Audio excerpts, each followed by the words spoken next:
सभी पढ़े लिखे ना समझों को समझाने का तरीका। मैं इस बुढ़िया के साथ स्कूल नहीं जाऊंगा और न वापस आऊंगा।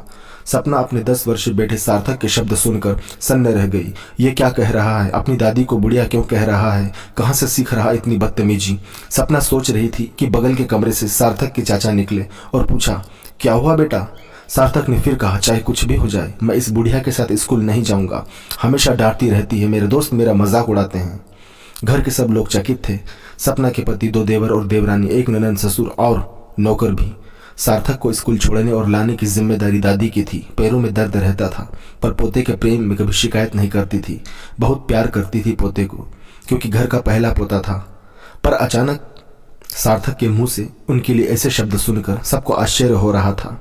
रात को खाने पर उसे बहुत समझाया गया, पर वो अपनी जिद पर अड़ा रहा। सार्थक के पापा ने उसे थप्पड़ भी मार दिया। सबने तय किया कि कल उसे स्कूल छोड़ने और लेने माँ जी नहीं जाएंगी। अगले दिन से कोई और उसे लाने ले जाने लगा स्कूल। पर सपना का मन विचलित रहने लगा कि आखिर उसने ऐसा क्यों किया। सपना नाराज भी थी सार्थक से।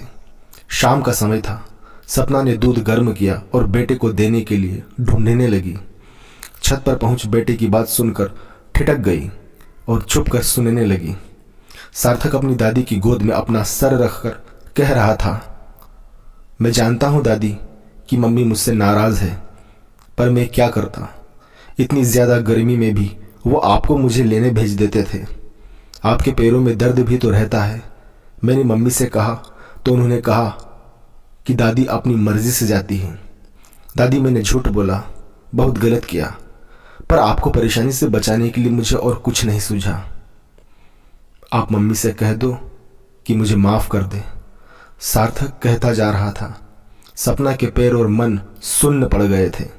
अपने बेटे के झूठ बोलने के पीछे के बड़प्पन को महसूस कर गर्व हो रहा था उसे।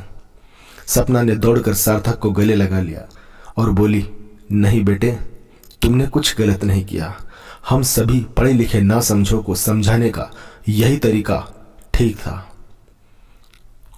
दोस्तों, पढ़े लिखे ना समझों को समझाने का यह तरीका आपको कैसा लगा, कमेंट में जरूर बताइएगा। धन्यवाद दोस्तों, धन्यवाद।